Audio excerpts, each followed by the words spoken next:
How them headphones treating you? Yeah. Yeah, better? Yeah. All right. I was not seeing little squiggly lines earlier, so that's what I was concerned about. I can hear clearly now. My headphones are on.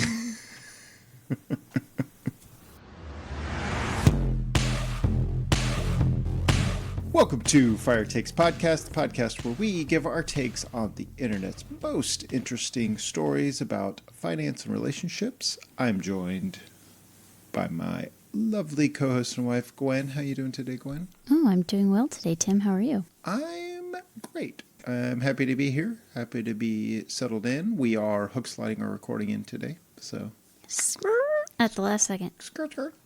Today on the pod, we have a few stories talking about relationships and money, dealing with ex-wives that are maybe not contributing as much as you would like to the kids, an age mismatch which causes a dynamic that we find pretty entertaining, and how to date whenever you're young and fired. For our first story, we're looking at Am I the Asshole? It is, am I the asshole for asking my girlfriend to help out with more dates and groceries because my ex-wife never financially contributes to our kids, thus leaving me with very little? I'm a single dad with 2 kids who has a financially dependent ex-wife.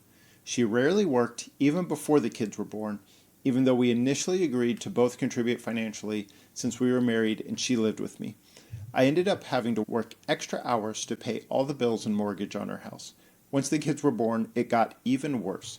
She wouldn't contribute a dime towards childcare. I had to cover everything, as well as groceries we used for the kids. She worked a part-time retail job while the kids were in daycare, and she spent all the money on things she wanted while I was left footing the bill for our kids. I had to eventually work overtime to the point where I could barely spend time with our kids. I couldn't afford us going out on dates anymore. She's never contributing towards a single date during the relationship nor marriage. I tried having a talk with her about this, but she still refused to contribute financially towards the kids' bills, date nights, and she was comfortable with me continuing to pay for everything at the expense of me not having time with our kids. This led to the divorce, in which she tried to take everything from me, including the house, which is in our name, but I paid for, and the car, which I also paid for, including the insurance and gas. She got the car, but not the house, thankfully. She's apparently now remarried to a man who also has a good job like me. And from what I found out, she quit her job but still sends the kids to daycare and school, which I still pay for. I also pay for extracurricular activities, school supplies, medical co-payments, after insurance, and so on. Dang. A few years ago, I met a beautiful, smart, independent woman who's been a great partner. We don't live together yet, but she occasionally helps me with groceries when she visits. She's contributed to a decent portion of our dates. She recently admitted to me, though, that she's envious my ex-wife doesn't pay anything to me and never did even when I was married. I feel bad. There's a couple more upcoming dates we were planning that will be put on the back burner because I have to cover the full expenses regarding the kids for something my ex, their mom, was supposed to cover with me. We have 50-50 custody. My girlfriend's an angel and has covered many dates, including some groceries, even though she doesn't live with me. I too have covered many dates between us as well, but I feel bad for asking, but I'm currently in a very rough financial spot because my ex will never financially contribute towards our kids. Am I the asshole for asking my girlfriend to pick up the next few date checks, if not postpone? If we postpone, it may be months before I can take her out on another date, unless she chooses to take me out. Also asking her for a few groceries, ? Not much, just a bit. My ex quit her job and spends her money. I can't force her to financially contribute to our kids. Also in the divorce agreement, her lawyer put in a fine print clause that says the custody arrangement can't be changed. Ooh. This guy's screwed. Yep. It's tough. Yep. Yeah, I mean, it's hard. So to some degree, the girlfriend, this is this guy's situation. This is his life. These are the decisions that he made that led him to this point, right? The girlfriend is here by choice. Yep. So he may need to give her the autonomy to be here by choice or not, right? It just, if he's being honest with her and upfront of like, hey, you're dating a broke guy because my ex-wife gets all my money. If that's cool with you, let's go. If not, sorry, this is all I have to offer, right? But, like, there's so many things that you can do for free. Like, you don't have to pay, like, lots of money and go out to fancy meals and do fancy activities and go on fancy vacations, right? Like, you can just hang out and play board games and card games and, like, go do free stuff around the city. Like, there's so many options between she has to pay my groceries for us to have a date and zero. Right. Yeah, there's maybe an element of frugality that this guy isn't exercising that muscle. That the girlfriend would have to accept him as a partner. Maybe he has to accept his situation and start living like, these are my means, right? I'm raising 2 children on my own. There's plenty of people out there doing it, right? So it's like, how do I live within my means? And then also, living in those means, can I support a relationship, right? Yeah. And once again, it goes back to the person he's in a relationship with. Can this relationship work given the situation that's happening, right? Yeah. Yeah, and I mean, he would be the asshole if he was just like, hey, you need to cough up money in order to date me. Right. Yes. So is he the asshole because his solution is not, it's not to be forthright and working within his means and figuring out how to better a situation and taking any of those steps, or offering her options. It's, hey, can you just buy me stuff because I'm too broke? Like, I don't know. There's some.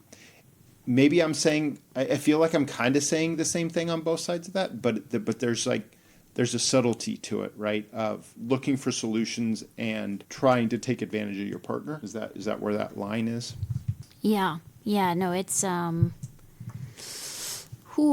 it's definitely on OP to figure out his life. Sure. Yeah. Somebody was saying, but based on this in your post history, your girlfriend has to put up with a lot of drama and stress from your ex-wife, and asking her to pay for your groceries when you don't even live together on top of that is way too much. Mm-hmm. Which, I mean, from somebody who is the perspective of a girlfriend who is independent and didn't need no man, when we started dating, one of the first things I did was evaluate your relationship with your ex-wife. Right. Were you like, oh, she just screwed me over. I'm stuck doing all this stuff because blah, blah, blah, blah, blah, right? Right. No.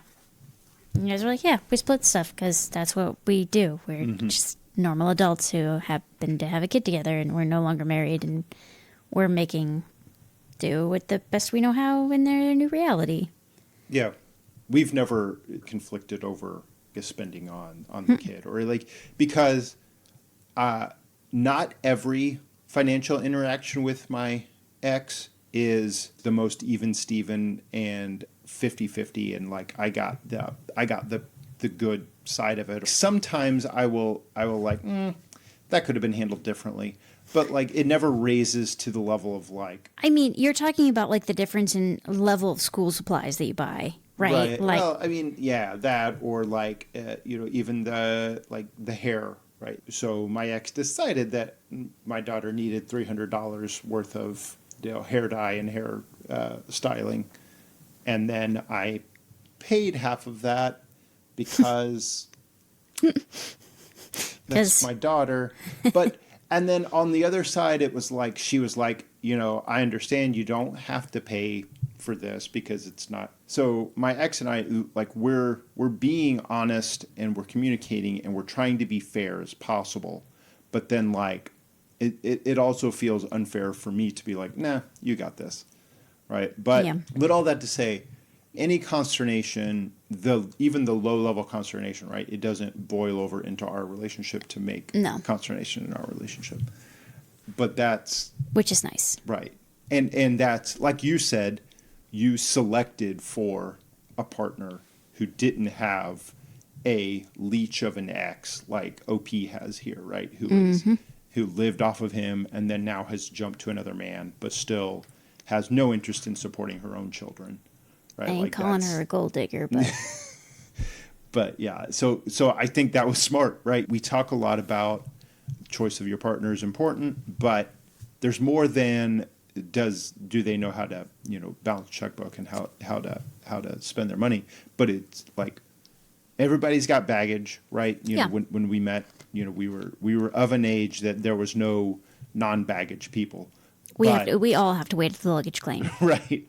But like you kind of like, give a look at what's coming down the belt whenever I start reacting. Mm-hmm. And you're like, oh, okay, that'll fit in the overhead. Yep. Yeah, that is well within my capabilities to maneuver. No problems. And I think you looked at mine coming down the belt and you were like, so I can deal with that. But like, I know that you have a past and like totally good with that. But I think our pasts should affect our future negatively as little as possible. Right. Ideally.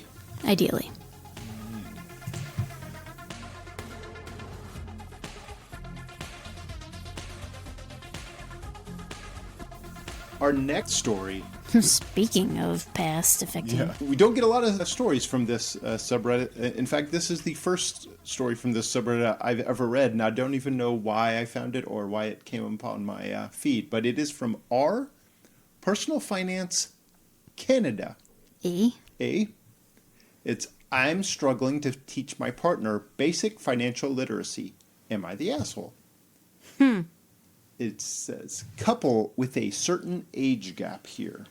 I'm the older one, and financially I'm pretty stable and on target with my goals. But my partner is younger, and he's just started his career a year ago. We got us a cougar. Suggesting cougar? I am. One of those Canadian cougars? Canadian cougars. Normally, we will move in next year, and if everything goes well, we'll look to buy together 3 to 4 years down the line. That's an interesting statement. I'm going to pause here. Normally, we will move in next year. So, like, what's normal? Yeah. Yeah. Okay. So, like, she's laying out some expectations. Okay. Let's moving on. We'll get back to that, I'm sure. Moving on. He saves money and he invests, but his bank account is just one giant checking account of cash. I tried explaining to him that it would be cool if he had, at minimum, a rainy day fund or an emergency fund, but he doesn't see the point, as it's all the same money. The money is right there. I tried to explain to him different ways, but we've crossed the point where I've officially become annoying and nagging about it. I told him his position makes as much sense as him arguing tooth and nail about having one giant pile of clothing on the floor, because it works, instead of using a pantry to organize his clothes like a normal person. I think she means closet. It's Canadian. So I don't know how to explain it to him anymore. I suppose he'll just come around with time. Is there an effective way for me to explain it to him? Or should I just drop it for the meantime? Okay. So she doesn't like that he doesn't have multiple accounts. Is that a red flag to have all your money in one account? I mean... But first of all of his money's not in an account. It's invest. So he has some that he invests. So that's a second account. Right. So he's got two at a minimum. Right? I don't know. I mean, listen, he just started his career a year ago, and he actually has a savings account with money in it. She got this kid off the bus, basically. So, like, don't look a gift 24-year-old in the mouth, Like, just accept the fact that he's doing well by saving money. His mattress is on the floor. He's got a folding chair and an Xbox. So, like, your expectations need to be about as high as his age. There you go. Very low. His prefrontal cortex isn't even it might not fully formed yet, right? There you go. He's got maybe like another year or so before that happens. Yeah. So, like, just, I would say just enjoy the physical benefits of the relationship. Yeah. And don't try and turn him into a husband because... But that's the weird thing, right? I'm going to get back to that sentence. Normally we'll move in next year and if everything goes well, we'll buy together 3 to 4 years down the line. She has a narrative in her head, right? Like a strong narrative in her head about what this relationship is, what it's going to become. and she is parenting this child. Yep. Right? Second mama. She is putting her tendrils in his brain because this is small potatoes. The fact that you have one checking account or a checking account and a saving account is fairly inconsequential. Yeah. For a new employee. It's not like, if it was, hey, I just started dating this guy. He's got $1 million in his checking account. And that's really weird. I need to get him to put it like at least in a high yield savings account. Or like I need to convince him to do something with it. No. This kid maybe has $20,000, $30,000 in his checking account. Like, is it the He would be most crushing efficient? it if he did. Yeah. Is it the most efficient way to store your money? Nope. No. But the fact that he has a net worth in the black whenever he just started his career a year ago. Yeah. So, yeah, he's in the black and he just started a year ago. And you got this young guy that has, as you said, physical benefits, I'm sure, that you're going to move in with, or you're going to, not going to move in, but you're going to move in with him next year. Then you're going to buy a place with him 3 to 4 years down the road in your inside fantasy. Like, this is the story you've concocted in your head. Yeah. So that's exciting. I'm curious about what the comments have to say here. Wow, I thought you were going to say he spends like crazy and you're frugal. I don't think he needs you to micromanage his funds if he's already on the right track. Saving and investing is already way ahead than most. Uh-huh. Oh, there's 69 upvotes on that. Nice. Nice. Someone said, if he can compartmentalize in his head, then what's the big problem? Only thing I can think of is the risk of scam or theft. I keep a small amount on my debit card account, so in case my card info is stolen, the thief doesn't liquidate me completely. Yeah. So, yeah, I mean, this guy has the same take I did. Not sure what the problem is. If they're investing and have a pile in their checking account, what's the problem? Maybe you want him to move 10 to 20K in a high-yield savings account to earn 4%. You have selected losing $400 to $800 as a hill to stake your relationship on.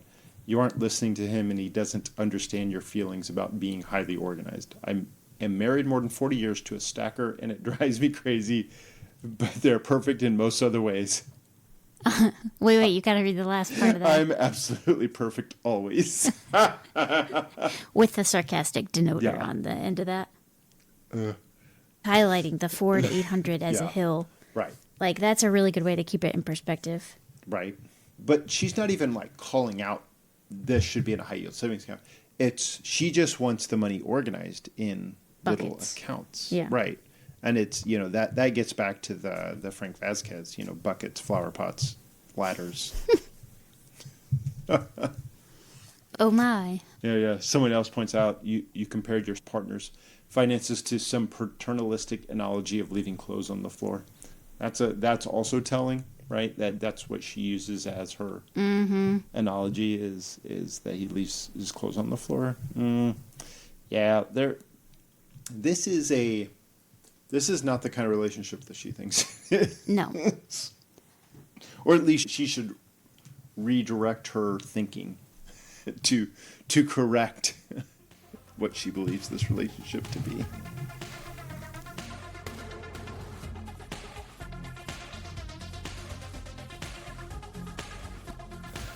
All right, got one more story here. This last story comes from R Fire. It says, I fired at 30. Now when I go on dates, I don't know what to tell them I do for work. So as the title suggests, I was fortunate enough to have both good luck and timing and performed very well. I fired with enough invested where it generates roughly $900,000 per year, and I'm happy with this amount. The problem is now when I go on dates, I don't know what to tell people I do for work. It's a double-edged sword if I tell them the truth. Those that have fired at a young age, what do you tell your friends, families, dates you do without coming across bad? I feel like I've had this question, or I've seen this question a couple of times. Yeah. And it is interesting to me what our younger friends are doing that do fire. Well, I mean, especially if OP is a woman, which doesn't say. But, like, when I was gung-ho on the path of fire, I lost out.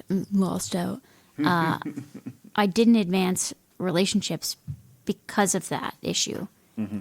where the guys were like, that's crazy. I'm going to end up supporting you. I don't want to do that. And just refused to listen and just were like, la, la, la, la, la. So I'm not surprised at all. But I mean, just tell them you're a consultant. Yeah. So there's a couple of ways. Like if I retire early, I'm going to say I'm a private wealth manager because that's what I'll be. It's just my wealth that I manage. But yeah, consulting is a good one. You might not have a gig right now, right? So but theoretically, if someone asks you a question, you might consult with them. It's true. No, everybody always says to say be an accountant because that's boring. Oh yeah. Accountants never get follow-up questions. That's a good one. Oh, and then there's also, especially when you're 30, you can say that you're between work, or that you're looking for your next opportunity, or I don't know, that. But that can be a double edged too, because then you're just an unemployed bum, which is not great in the dating scene, right? Because you don't want to tip your hand that you're a multimillionaire, because then you attract the wrong kind of people.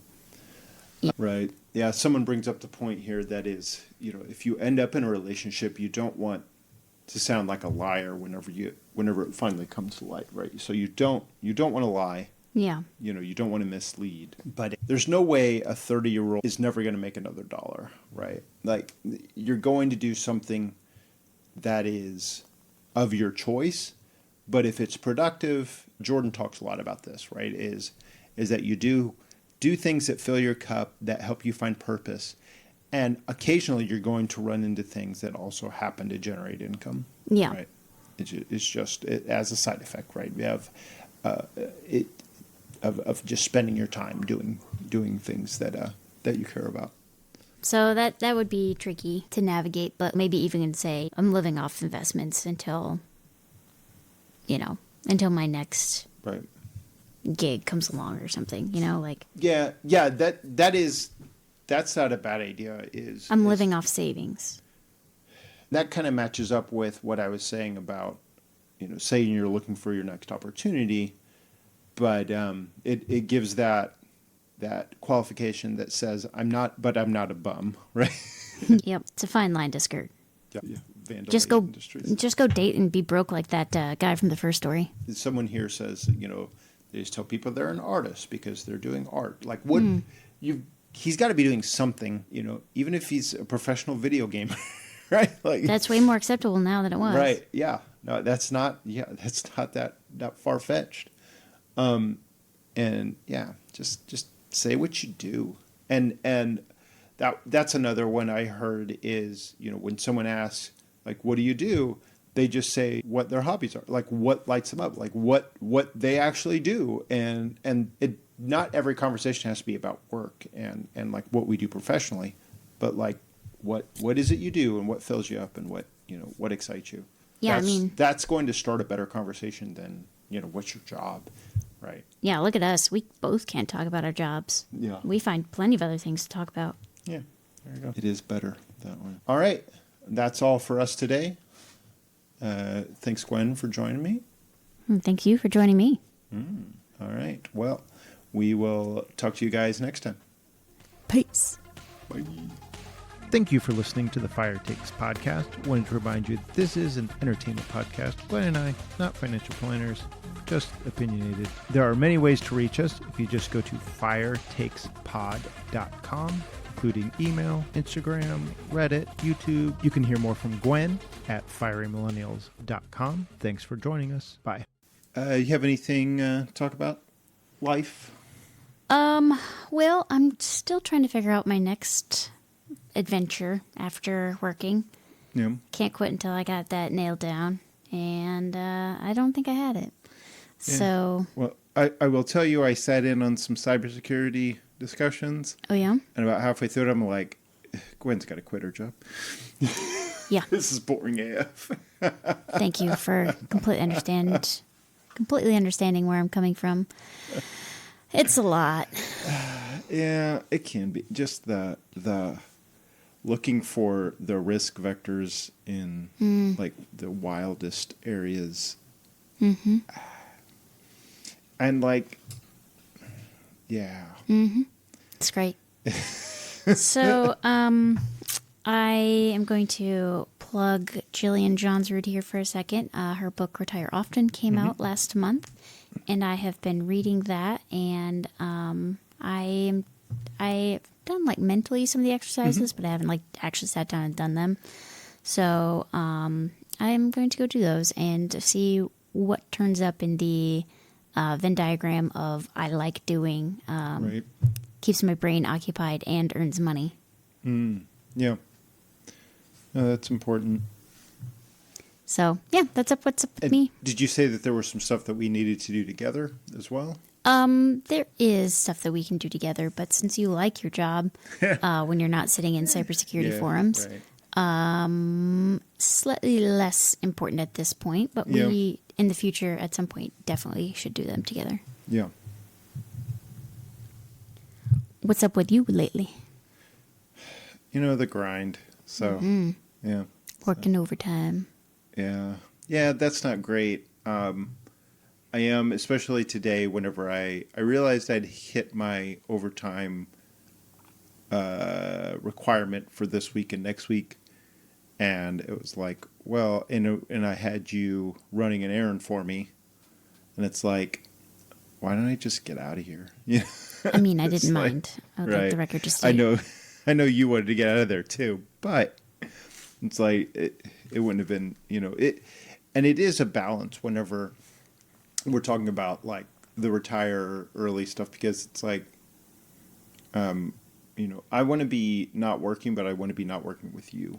Yeah. Right? And that makes it harder. And I'm sure you feel a lot of the same way. And it's like, we can figure out ways to let you not work. And we could probably even figure out ways to let me not work. But it's that figuring out ways for us both to not work is the stickiest of the wickets. So. Health insurance. You can't see it, but I'm shaking my fist at the sky. Yeah, our friend Elliot, who his wife now has Italian citizenship and Italian healthcare if they need it. Like that's a nice. Like they're talking now about whether or not they would want to live in Italy, but the option is there, and it's a safety net that maybe we don't have. So Yeah. it's admirable. Certainly, it's a good plan.